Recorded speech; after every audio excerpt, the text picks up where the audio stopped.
I'm going to call our Southwest PA Commission meeting for February 27th to order, and on behalf of my colleagues, Commissioner Geyer, I want to welcome you to Butler County and to Butler County Community College. This is our South Campus, I guess you could say, in our county. Dr. Newpower, who is the college president, was here earlier as we started the Regional Policy Committee and gave us a really interesting and fascinating history of community colleges and probably things that I haven't really heard that whole presentation in its entirety before.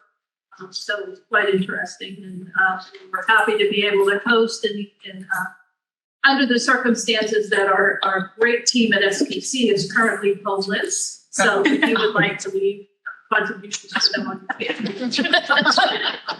Thank you. money dance.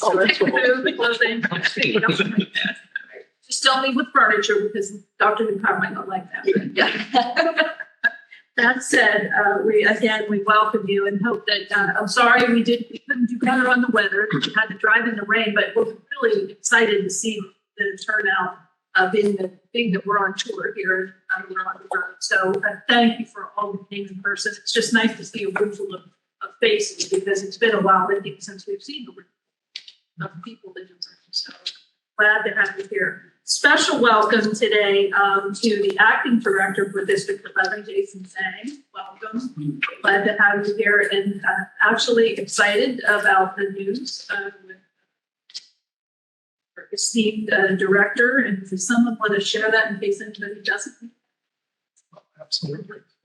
Cheryl Siriani is special assistant to Harrisburg. Thank God. It was well for us.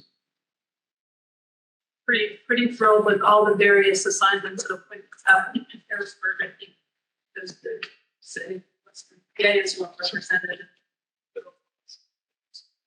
Okay, with that said, then we are calling to order, and we have a quorum. Obviously, thank you. Are there any conflict of interest declarations for this meeting on action items? Hearing none, we will ask for approval of the minutes of the December 12th, 2022 meeting. So move. Second. Thank you. Anything further? Did you get that, Shannon? No. Okay, I'm sorry. Cheryl made the motion. It's me. I need names. Bob or Macy. Yeah, we need the name tags didn't make it. They're packed in a box. So if you want to maybe state your last name as you're making your motions, it might be helpful. Thank you very much. In a second, all in favor, say aye. Aye. Thank you all. Motion carries. Okay, we had on the list that there was someone interested in making public comment by the name of Mr. Greg Torres. Is he here or online? Definitely not. Any other public comment? Happened there, but sorry. I guess we're on. Okay, so because we were asked by STC to give you a little bit of presentation about our Gateway 228 project in Butler County here, and for those of you who take this direction, it is highly likely that you crossed over or maybe drove on 228 somewhere in your travel here. And so I'm going to turn it over to Mark Gordon, who is our Chief of Economic and Development, to start, and I'll just chime in as you go. So, Gateway 228 is a project that we was about 5 years ago. And I guess it was kind of consistent when I came into Glen County.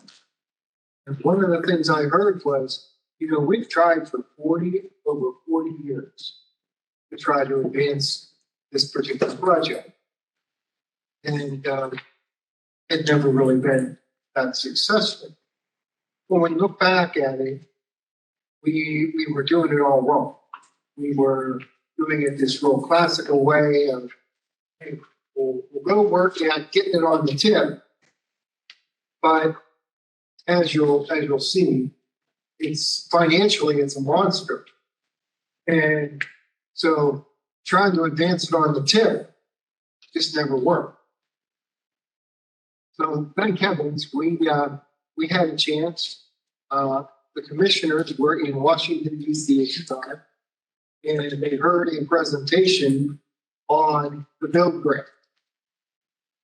And really on their drive back, it's like, this might work on our 228 corridor, work a little with some of the local legislatures, Mike Kelly out of Congress, and got it as a placeholder and got an audience down the Federal Highway. And we went down the Federal Highway and we started to talk about how could we work at advancing this project. And I would say we changed the model. The model was much that we used is much different. The one clue was we didn't go there necessarily with a handout. We went there saying, hey, we want you to help us close the gap on the funding. And there was a strategy in place. Gateway 228, as it exists right now, is about a 10.2 mile segment highway that goes from, it's 26.4 altogether. Advance the slide. Oh, it's not. Yeah. It's 26.4 when you look at, we tried to connect two transportation corridors, one down in Beaver County on the Port of Monaca on the Ohio River, and one up in Armstrong, the inland port of Freeport. And that consisted of Route 65, Groves Run, Freedom Road, State Route 228 out to State Route 356. We have about a 10.2 mile segment of this on the Freedom Road piece going out to State Route 8 that we have been working on the funding initiative with. The first thing associated with that was, hey, let's quantify what the economic benefit is. This is not a build it and they will come. It's already here. It is already here. It's huge economic income. And why is that so meaningful in terms of a transportation of goods? We started to hold a couple of brainstorming sessions with our partners in here from SBC, with Brian Allen, PennDOT District 10 and his team, who have been all great strategic partners at the table. So we got the economics down in terms of why the benefit, why the need, talked about the impact of manufacturing and the movement of goods up and down the corridor. We talked about education, the movement of school children, and that corridor has 5 schools up and down that corridor. So instead of eating the elephant one bite, all at once, we broke it up into projects that would make sense associated with the build grant. So we went after a segment in Cranberry Township, Freedom Road. We went after a segment up on 228 called Balls Bend, which had been a long history of accidents, fatalities, a pretty dangerous, almost a 90+ degree curve with an orientation that fluctuated. The curve one way and the orientation of the road the other, that made it rather dangerous. So it was actually that section of roadway had a rural designation, which the Freedom Road side. So it was significant enough for sending the project on rural to make it more competitive. It's a more competitive grant application. So Shannon, if you advance a couple of slides and go to the partners in the So we get the first build award in 2018, and it was for $20 million. What was unique when we walked in with our application? What was unique is we were asking for, well, we initially asked for 25 million, and we were asked to take a haircut to 20 million. But Cranberry Township, the municipality here, had already done a lot of the engineering work on the Freedom Road piece to the tune of a couple of $1 million. Cranberry Township, in turn, was putting another couple of $1 million towards the project. Up on the other end, the Ball's Bend end, we had another couple of $1 million in the game from one of the other townships, and the county put funds into the mix. Now, when you talk about putting the funds into the mix, how did you get it? How did we get it? Well, there were some unpopular things. Commissioners were asked to approve the $5 fee, $5 registration fee. That gave us some leverage. That helped. We formed in 2017, we formed our own infrastructure bank, which, by the way, somewhat related to 228, but we've done $40 million on municipal projects in Butler County with our infrastructure bank since that time in 3 offerings. If you came on 228, you'll see a section of Cranberry Woods on one side of the highway and Cranberry Springs on the opposite side of the highway. And there's a tunnel that goes underneath 228. That $15 million expenditure and private funds associated with it from MSA. It had public funds. It had commitment from the county. It was subsidized at a 0.5% interest over a 10-year term, in part from our infrastructure bank. So it brought a lot of pieces together. And oh, by the way, that whole concept was to help us get some amount of traffic off of that 228 corridor. So we ended up getting municipalities in the mix. We had the county in the mix, and we ended up being pretty darn lucky in getting a building. I was pretty fortunate. I had the opportunity to go to Washington when they gave the award. And Secretary Chow was given the awards, and she told me it was the best project in the United States. It was the most innovative in funding. It just reworked the whole line.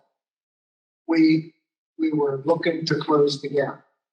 By bringing in federal dollars, it allowed the state to provide some matching funds and to free up some other funds. And the first day that we said we were kind of going to do that, I think we got a lot of raised eyebrows, but it worked. It worked. It didn't just work once.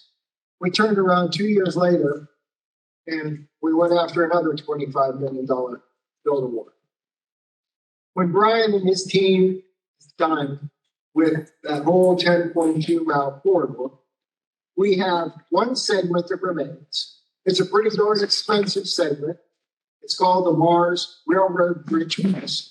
It goes from Franklin Road in Cranberry Township right on this side of where North Catholic is, and it goes up until 3 Degree Road up in Adams Township.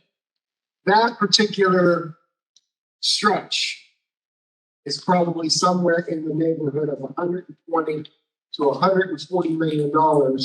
And quite honestly, Brian and I and SBC talked earlier about going after another funding cycle on RAISE.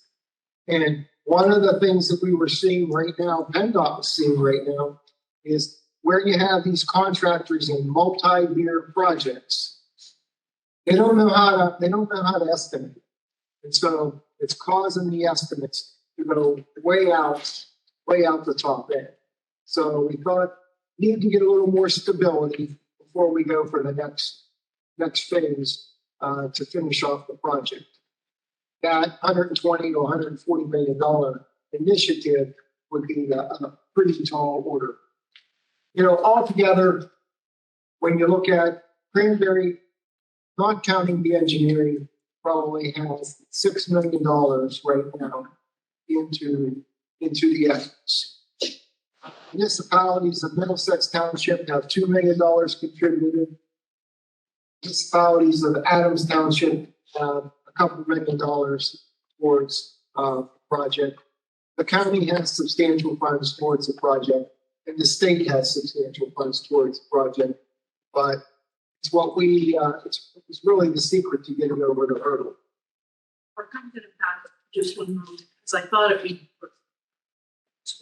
one element very early on in three commissioners travel alone to Washington without him, to Washington DC, and met with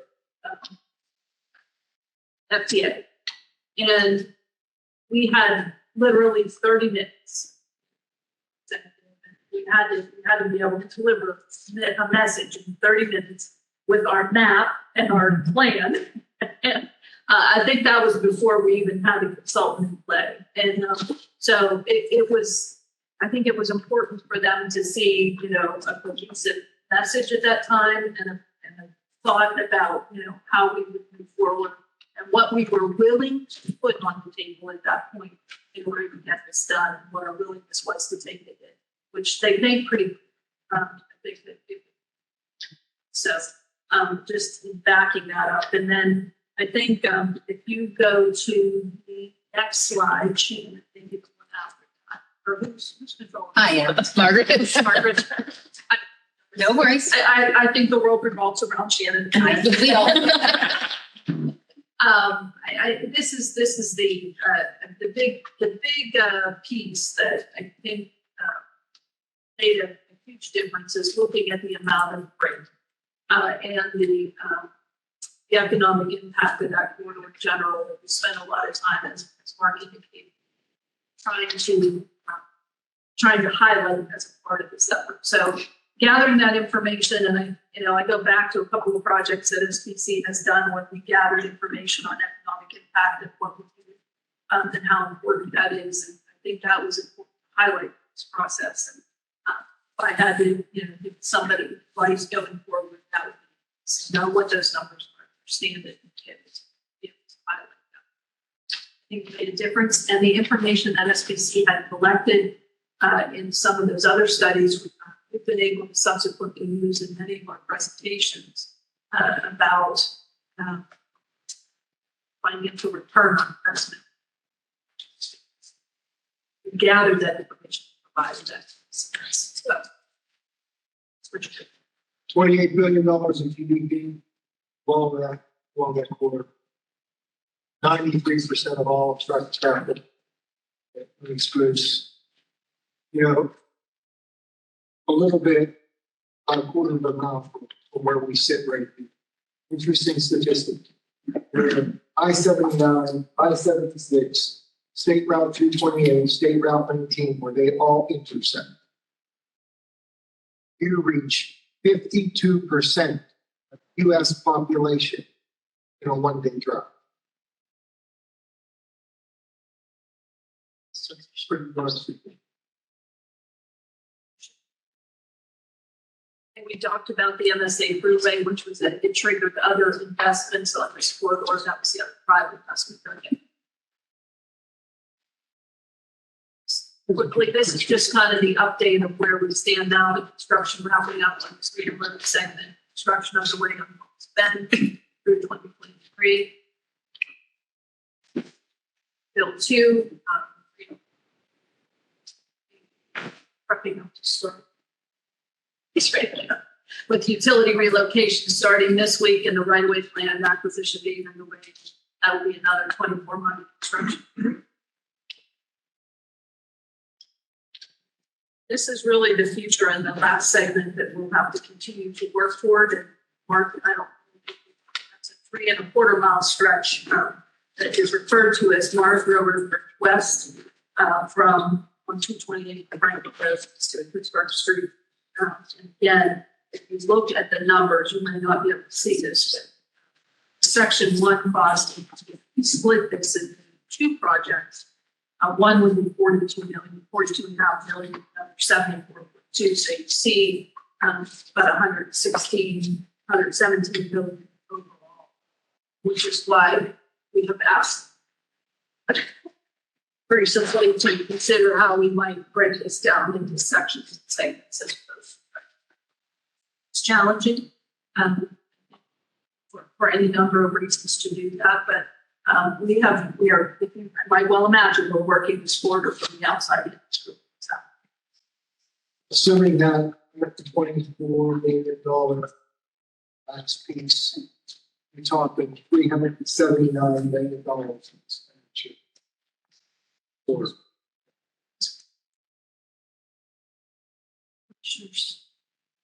And add to that.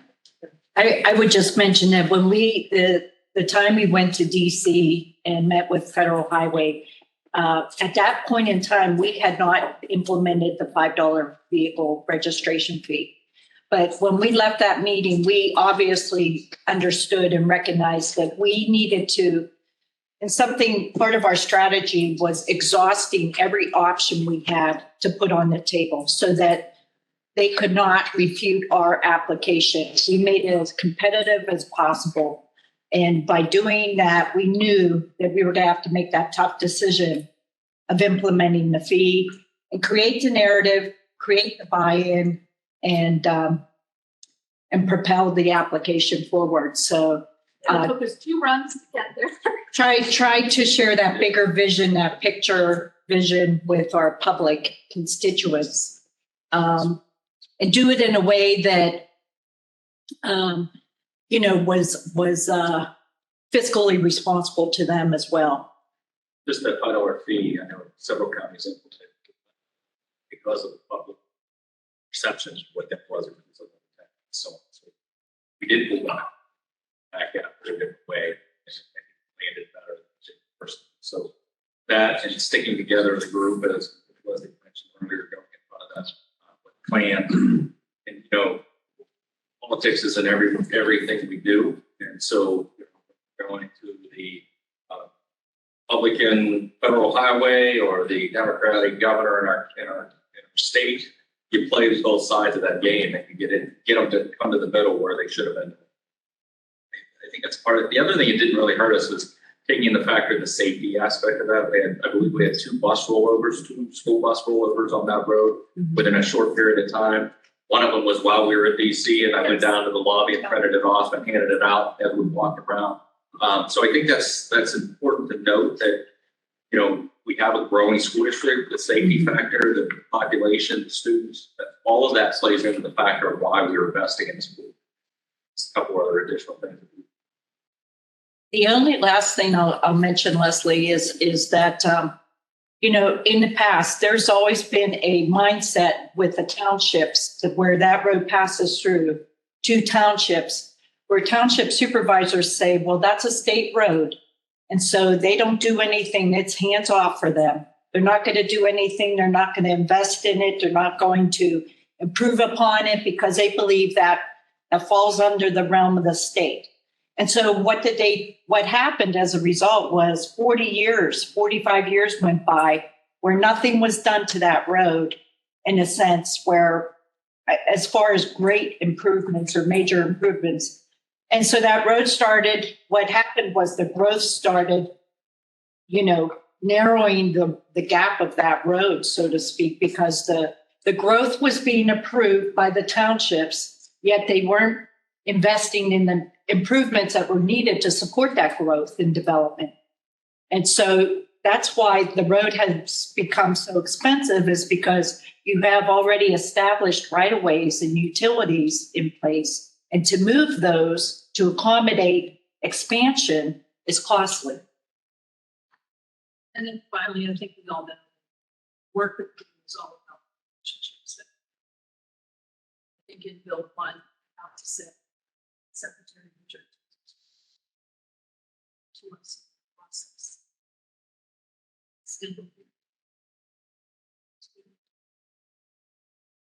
Phone call came one. See secretary. She took my call and I interrupted Shoshana. But it was lovely phone call and, collaboration was great. Decided to like sleep with Mac and it was all good. So. That's on 228. And that's how. All over sleep with Mac. But I think it's important to recognize that the same way with municipalities, credibility. Thank you. Brian, I would great job. Here.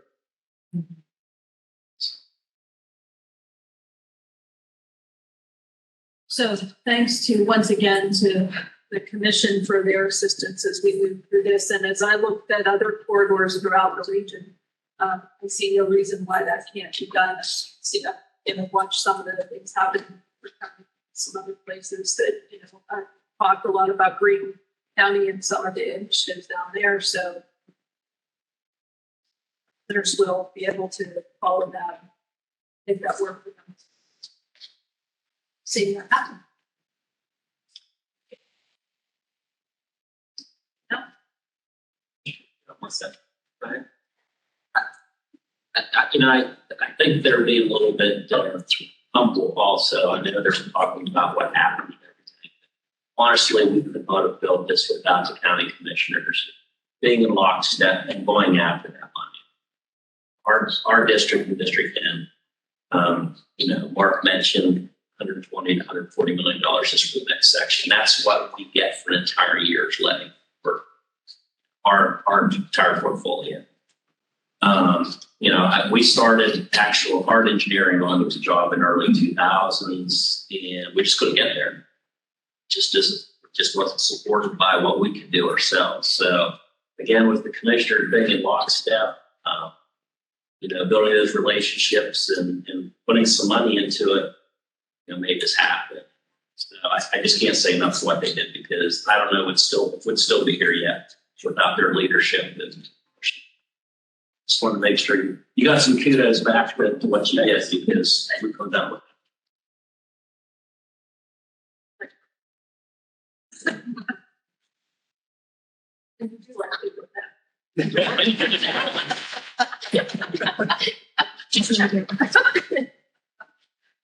Great. Thank you for that. We will move on then to the long range plan development and Dominic, take it away. Thank you, Madam Chair. Just want to give you an update on where we're at with the long range plan development.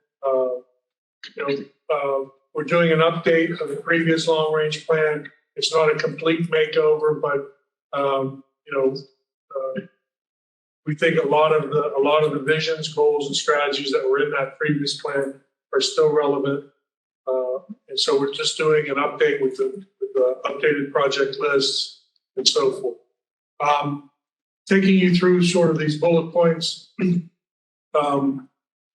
long-range plan, vision, goals, and strategies. Again, we did provide an opportunity to your county planning directors and our policy committee to determine the need for any updates. That review is completed. Comments have been incorporated, and the draft final version of those visions, goals, and strategies was included in your packet that was emailed to you for this meeting. If you have any final comments on those, please get them to Andy or myself as soon as you can. We need to finalize the visions, goals, and strategies as we will use those to screen our long-range project lists. Work group meetings. We worked through our 3 long-range plan development work groups. This includes SBC staff, 10-dot district and central office staff, your county planners, and others. We utilize this work group to review current conditions and status of performance measures and develop long-range needs and candidate projects. All 9 of our work group meetings are completed. There was 3 in each PennDOT district. We're working with the work groups to do some final tweaking of the long-range plan project lists. A parallel effort is happening with the transit service providers. That's ongoing. The meetings are completed. Again, similarly, we are working to finalize the transit project list as well. Public participation panel meetings. Again, Our first round of 10 meetings, one in each county, was completed back in December, as many of you were at those meetings. Rhonda Craig from our communications department is now working with many of you and your staff to look at appointments to our public participation panels. This is being done in preparation for the next public involvement meetings for the long range plan, which we are going to be scheduling in the May-June timeframe. So the rest of the schedule, the way it bears out, we're planning to go to our March Transportation Technical Committee and Transit Operators Committees with the updated long-range project list for their recommendation. We will be doing the required federal analysis, the environmental justice analysis, as well as the air quality conformity analysis. We will begin to assemble the document in the March-April timeframe. Again, we'll go out for a 30-day public comment period. You'll receive the document at that time to review. And hopefully, we will stay on schedule to get your adoption of the updated long-range plan at your June meeting. Next slide, please.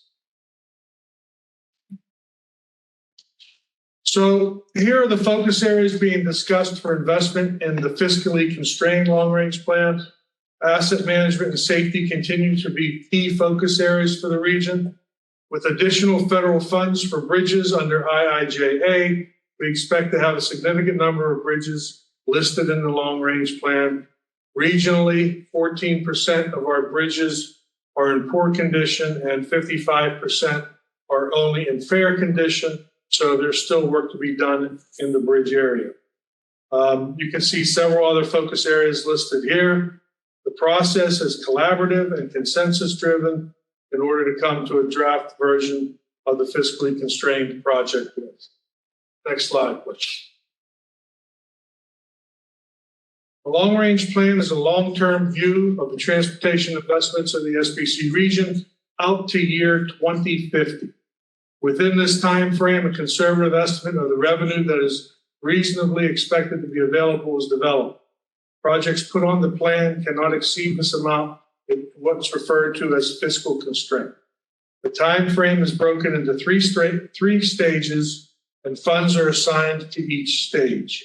Stage one is the current TIP, 2023 to 2026. In this time frame, we have a very detailed program, as you all know, of all the projects and list projects by phase, year, fund type, and amount. Stage two is the next 8 years after that. In this stage, we include the total remaining on a project beyond the TIP years and total cost of projects set to start in the second stage. And then in the third stage, only large investment projects are identified and large amounts of funding are shown residing in investment line items. The project scopes and cost estimates are more conceptual in that third and last stage. Next slide, please. So I just wanted to mention some of the cost challenges that we have been recently faced with. Highway construction cost indexes nationwide have experienced a lot of volatility quarter to quarter, spiking in 2022. 2022 showed an increase of 20% over 2021. This chart that you see on the right-hand side indexes back to year 2003. So that $1 worth of construction materials back in 2003 cost $2.55 in 2022.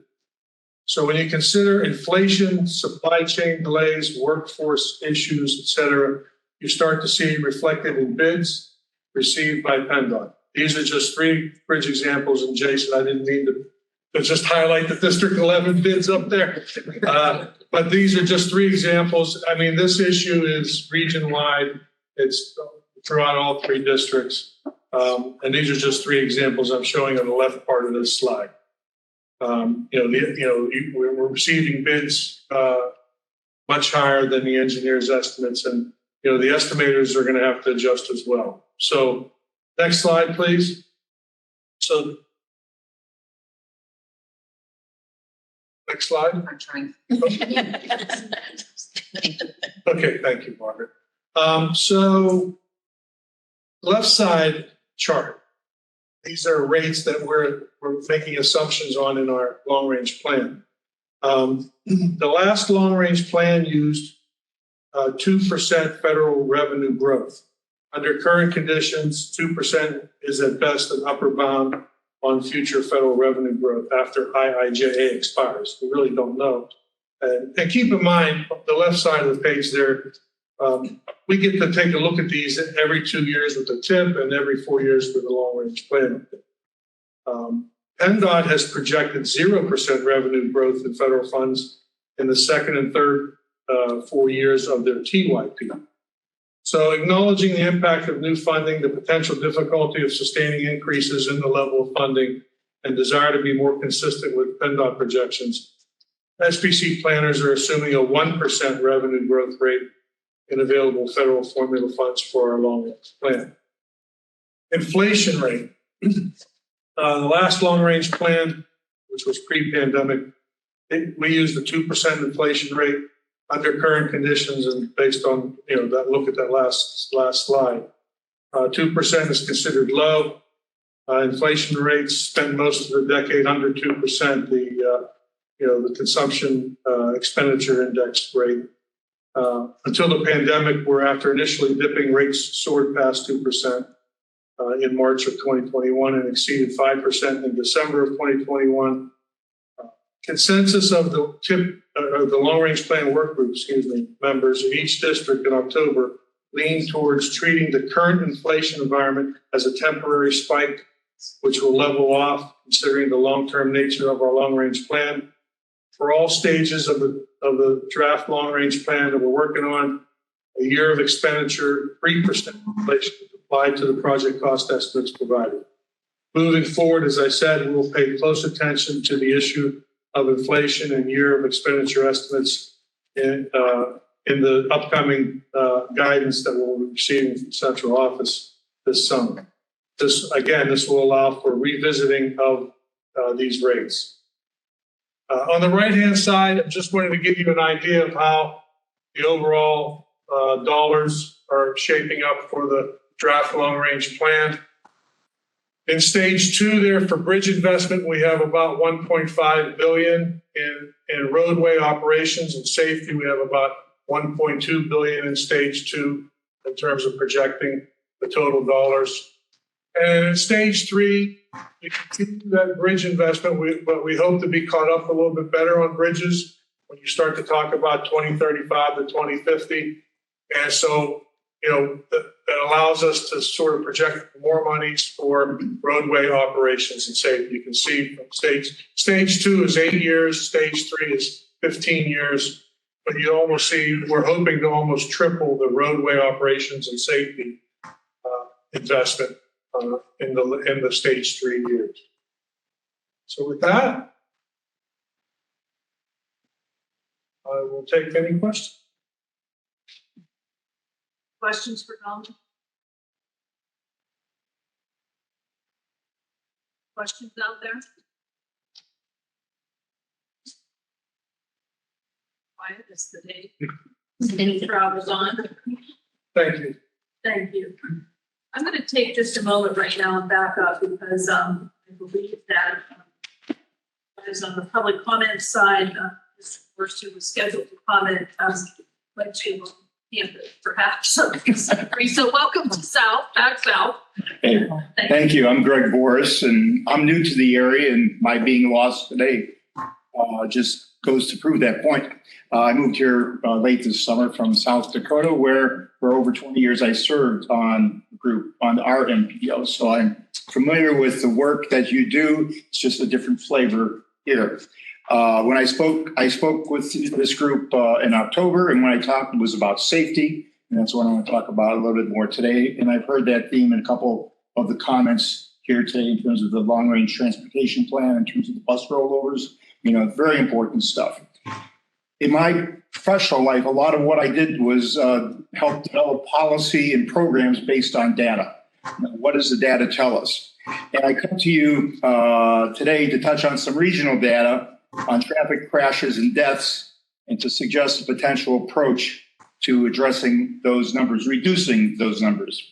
The data I'm drawing from comes from the Pennsylvania Crash Facts and Statistics Report 2021, the latest version. I'd like to highlight a few items from that report. First of all your counties have crashes, all your counties have fatalities. The bigger counties, more people, more crashes, more fatalities, but no one is immune. Also with the pandemic, it seems that the number of vehicle miles traveled has decreased in the region, but I'm not able to find recent data on that. While the number of traffic fatalities have decreased during the pandemic between 2017 through 2021, the number of those fatalities that are pedestrians has stayed stable. It has not decreased. And that suggests to me several things. One particular thing, and one is that safety improvements on motorized vehicles have improved to protect the person inside the vehicle so that they don't die. But when a pedestrian is hit by a vehicle, there's no amount of body armor that will protect that person from injury or death that will increase survivability. The major factor in pedestrians surviving a crash is the speed at which that vehicle is traveling. The faster the speed, more likely you are to die if you're hit. Law enforcement, when there is a crash, fills out a report that is then reviewed and compiled by PennDOT. There are factors on these reports that are controllable by government and some of them that are not controllable by government. Let me give you a couple of examples. One, we can control or try to control the speed of the vehicle by having signs, by having design features that make it hard to speed. We can sanction drivers who are drinking. Only 1/4 of the traffic fatalities across the state of Pennsylvania are drunk driving related. It continues to be a big deal. But there are also situations that the government can't control, but that the state collects data on, like what time of day was it? Is it dark or is it light out? Is it raining out? Is the sun low in the sky and facing that person's eyes? We can't control that, but people still drive and people still move around in those times.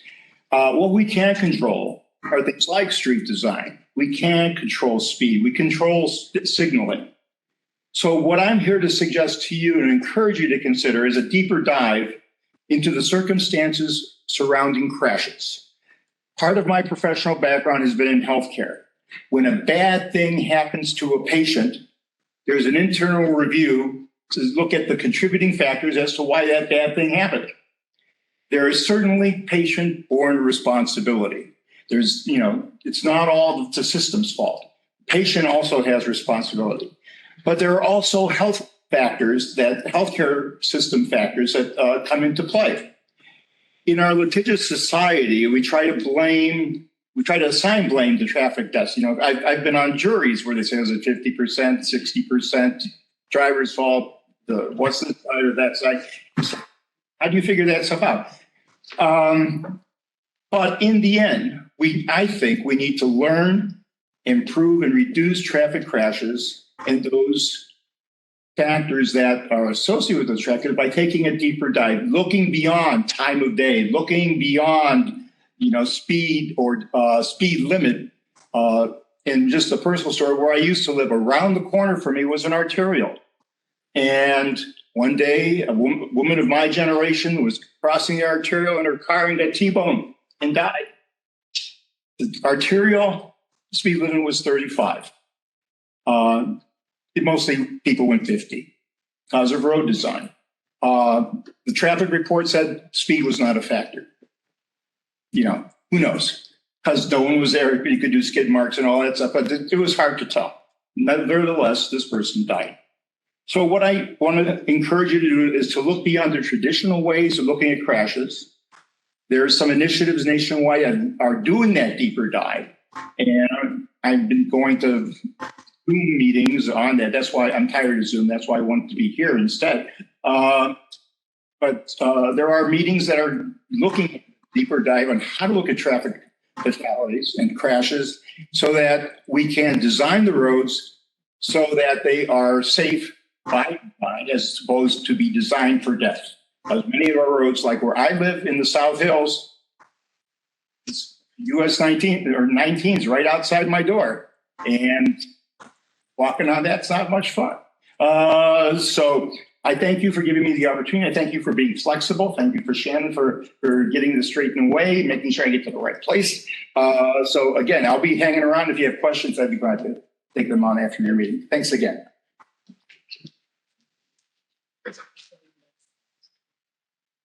Next item then is the Build Back Better Regional Grant Project update. Jen? This has only gotten worse. They've gone on smarty Listening to the voice. projection. Next slide. Okay, and so first I wanted to introduce Caitlin Henderson with the Allegheny College Richard staff. And she has been a phenomenal partner to SBC and an absolute phenomenal partner to Build Back Better. And so she's going to jump in and discuss the areas in which either this course or these notes aren't up to date. So just a reminder about Build Back Better. And it was a EDA grant, and we were a winner of the Coal Communities Challenge.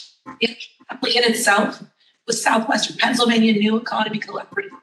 The focus on this grant was rural equity, rural support, innovation, jobs, etc. It was originally submitted over $90 million, but just as we talked about haircuts, etc. They came back and said, we need to bring it down to about 60 million. So why this is really important is that there was over 500 applications over the entire United States. And this application was one of the 21 awarded.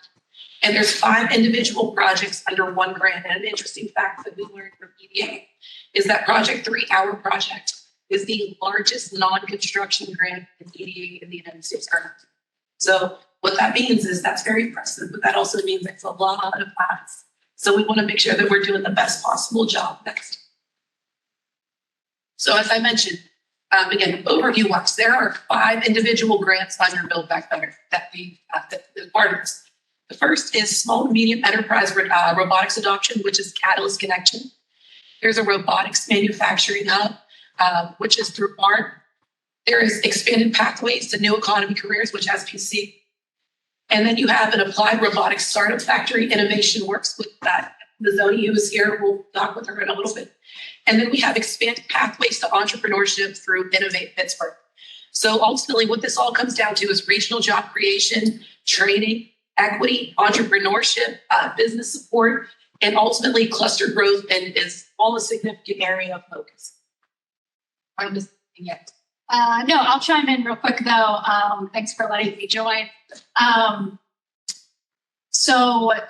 we had to choose for this grant. It was based on industry cluster development. So we chose the robotics and autonomy industry because of the regional assets that we have there, and the fact that this industry touches virtually every other industry. So really aren't leaving any out with this. But I just want to point out too, part of why we're sharing this too is we want you to have an idea so you can share this with constituents or businesses in your county. So, on this adoption projects, if you know small and medium-sized businesses that are looking to adopt technology, maybe they have no idea what technology can do for them in terms of, improvement and dealing with talent shortages and things like that.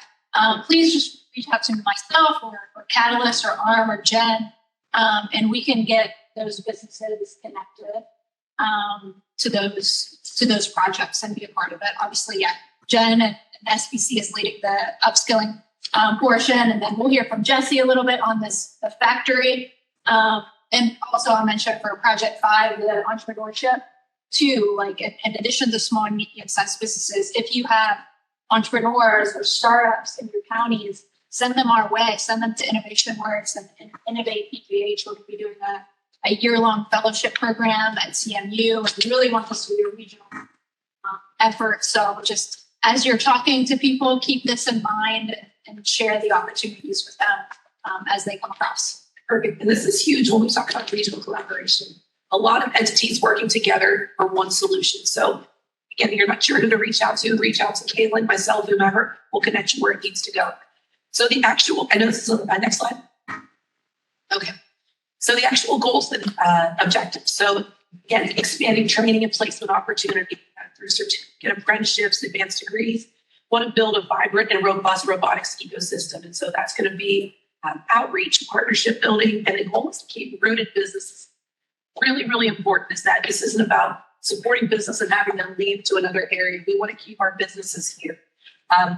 Clear pathways and wraparound services for students and workers. Again, we remove the barriers to employment here for robotics crews.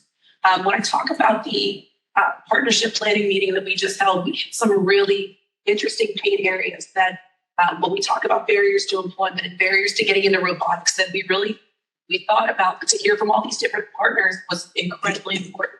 Again, we want to be responsive to the needs of our regional businesses.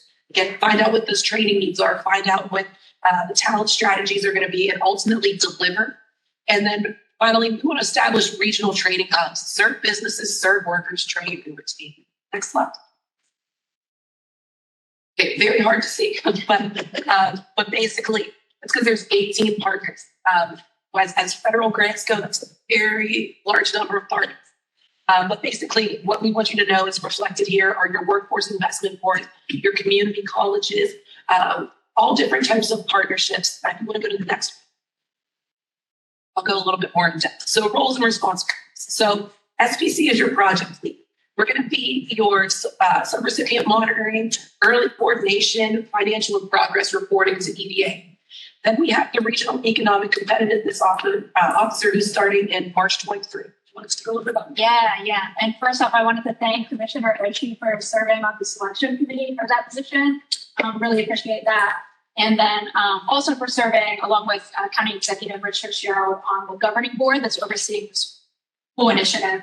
But yeah, so we starting this week, actually, Ben Pratt will be starting. He'll be the RICO officially. So he's going to be a full-time person along with about 3 other staff members. So it'll be a small team that can coordinate the entire initiative. So part of it will be working very closely with SBC on this project 3 and upskilling. It's really about connecting all projects together and also identify other opportunities. We see the Build Back Better grant as a catalyst to other federal and state funding priorities.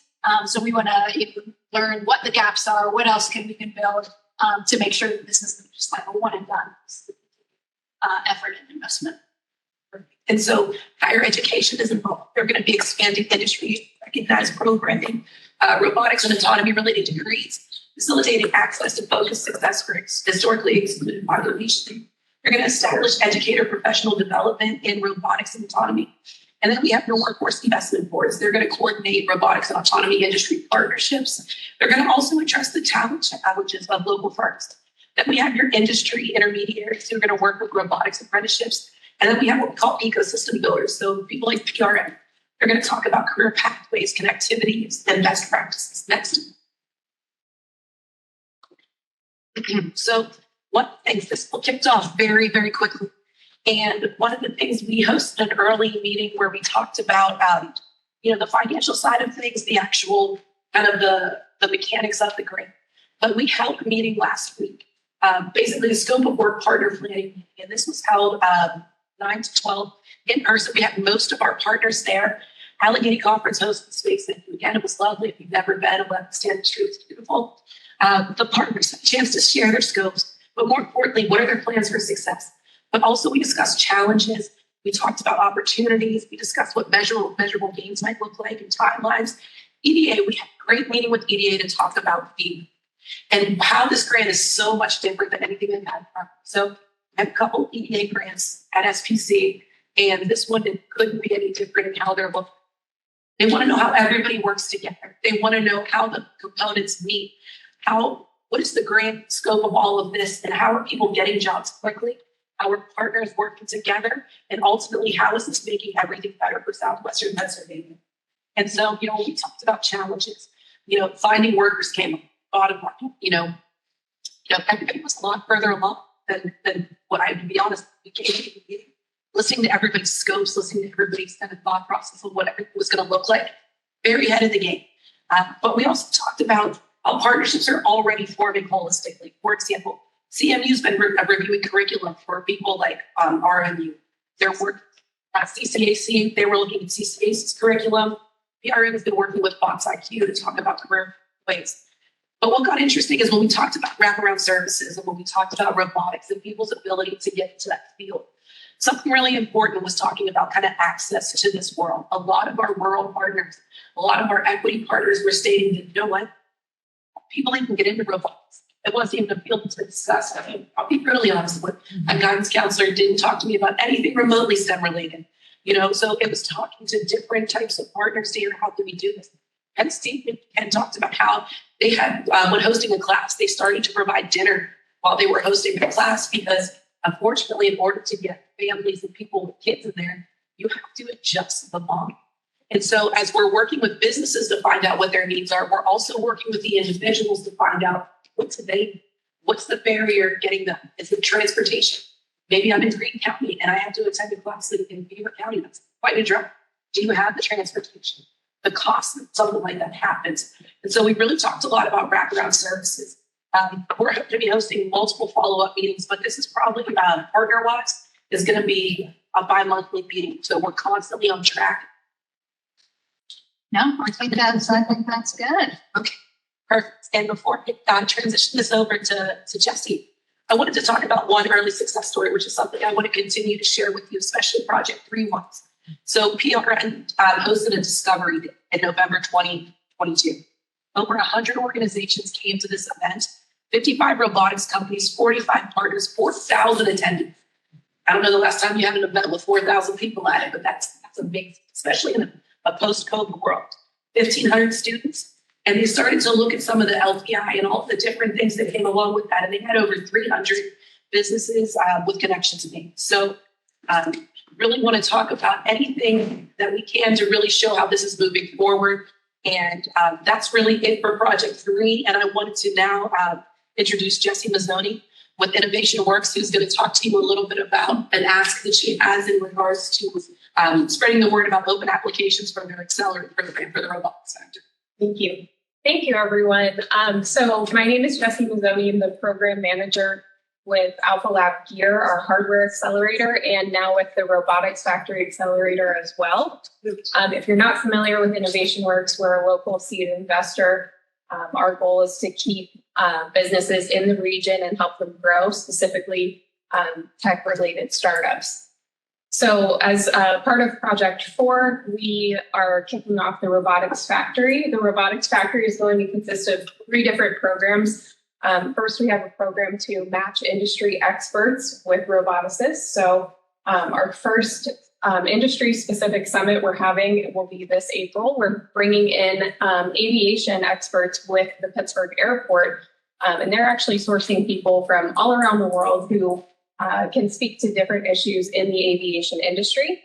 On our end, we're bringing in robotics experts and entrepreneurs from the region who might be able to solve some problems that are occurring in the aviation industry. The goal there is to close the gap that we have right now in the region in commercializing technology. So we've got a lot of great research that's happening at CMU and at Pitt, but a lot of the time it stays in research phase. It never really becomes a commercializable technology. So our goal here is to bridge that gap. So that's our first program we have.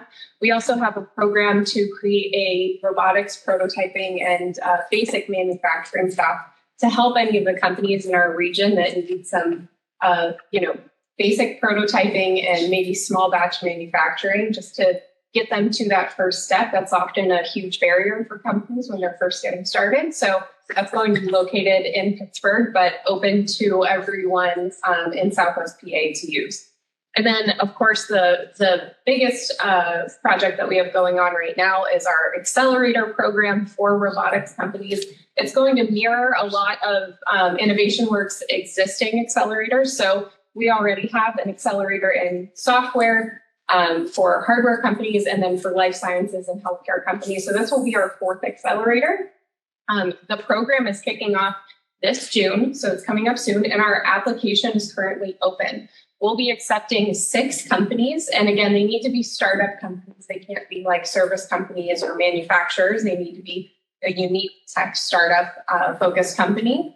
But we'll be funding 6 companies up to $100,000. It's a 7-month program. And I can't overemphasize this enough. we love our partnership with CMU, but we don't want to end up with just 6 CMU companies. We want to make sure we're serving all of the counties in Southwest PA. I'll give one example of a company that we had come through Alpha Lab Gear that came, I think, from Butler County, called Farm Jenny, if anyone's familiar with that company. Basically, there was a husband and wife couple who had an idea for a sensor that you could put on a horse's like water trough, or I forget, I'm getting that wrong. But essentially, their background was in farming and animal care, but they also had a little bit of tech experience as well. And they had an idea for this sensor that was going on a water trough. And they needed to get that idea off the ground and fundraise and really build it into a business. So they came to us and we were able to fund them and help them get to the next stage of development. So we understand there is a lot of talent outside the immediate Pittsburgh region. It's just, we aren't always the best at getting out there, but since you all are connected, we hope that you'll send people to us if you feel like they could be a good fit. And of course, we're also happy to come out whenever possible at any opportunity to talk to entrepreneurs wherever you're at. We just need help understanding when those types of events are available. So I'm here to connect with you. And I would love it if in the next month, if you can, send anyone who might be a good applicant for this robotics accelerator, send them to me. I would love to get connected with them. That's all I've got. Thank you. Questions on Build Back Better. I'm gonna ask, what did the sensor do? Do you know? Yeah, it just told them how empty or full it was, but I guess it's helpful. I guess there's a few applications, but for example, if your horse drinks a whole bucket in like 1 hour, but you're only checking every 12 hours in person, you might not understand that your horse has some kind of a health problem if they're drinking the whole thing in 1 hour versus over a span of 12 hours or something like that. So I just found the article on it. So the article actually here was presented. I was just curious. Yeah, the It's tracking the temperature, the horse's temperature, some other, whether or not there's virus present. It's like it's tracking the blood. Okay. You want to drop it sound like a sensor. Yeah, the couple was extraordinary. I mean, they have a veterinarian background, I think, but also some like hardware and electronics background, and they were just wonderful. So, yeah. Thank you. That's an example of how this is an industry that cuts across so many different industries. And what's different? What's, Crown Hamble. Yeah, that's a couple. yeah, Yep. yeah. Yeah, and exactly. And they understand the problem that, maybe people in Pittsburgh who don't have horses would never think of, and they obviously had they experienced a problem. They knew what the solution was. That, like I said, we spin our wheels sometimes just in the research phase of things. We don't focus so much on what are the problems. So, that knowledge exists out there, and we want to make sure we're talking about that. Obviously, it applies to water quality. Yes, yes. We have quite a few robotic clubs in our schools, our public schools, and in Butler County, I know. And they just recently had a Mars New Year's where they're have a partnership with NASA where they had astrobotics and different robotics come in, but they had a STEM forum just last week at the RLA in Cranberry. And it was great to see all the schools come together and talk about STEM. Yeah, and to the point that was brought up earlier about the Robotics Discovery Day, I attended that in the fall, and I would love to see, students from, the outer counties around Pittsburgh also coming to that, because it was such a hit with students. Yeah. It was such a hit. And we had like elementary school through college, and everybody loved it across the board. It was Right. wonderful. Right. And from some of the people that I spoke to from NASA at that forum, they said that Pennsylvania is very extremely strong in robotics compared to other states. And so I found that interesting. I thought we need to capitalize on that. But it's something we definitely need to encourage and support in our young people. When you applied the haircut, did you go across all of them percentage wise, or did things fall out, or both? Yeah, so we had 5 projects. Each project got a haircut. We asked each project basically to decide what would be best for them. So one project just decided to cut the period of performance by a year. Other ones chose different types of programs. So it was a little bit of both. But I think it's a lot. You can imagine performance was 30 days over. It's a lot. But we're working together to try to find other ways to just work for different things.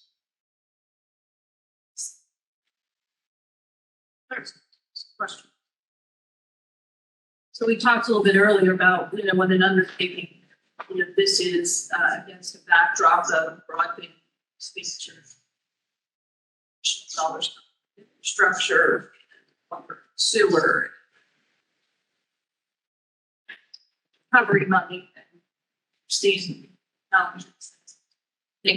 basis, counties and municipalities, and government, quasi-government entities trying to finish all of this at once. Looking, and I talked to me earlier about where do they cross over, where can we find some commonalities of being able to deliver on all this and actually so a lot of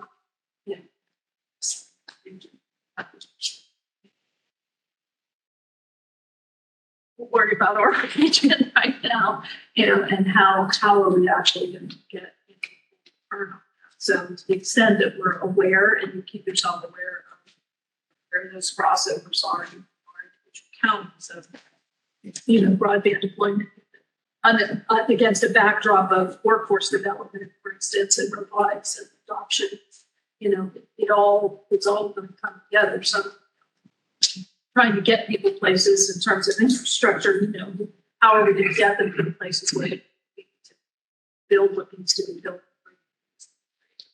One important thing about all this is truly the collaboration aspect. I can tell you that regionally, all of our workforce investment boards went after the Good Jobs Grant. Unfortunately, they didn't get it.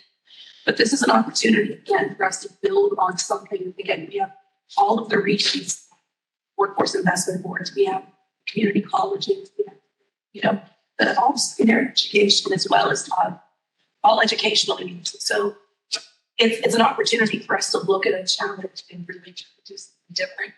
And going back to your original point, I think it's continuing to show challenges in workforce, transportation, infrastructure, because again, somebody asked the question, what I want to do attend this club, but I don't have broadband access. All of these things continue to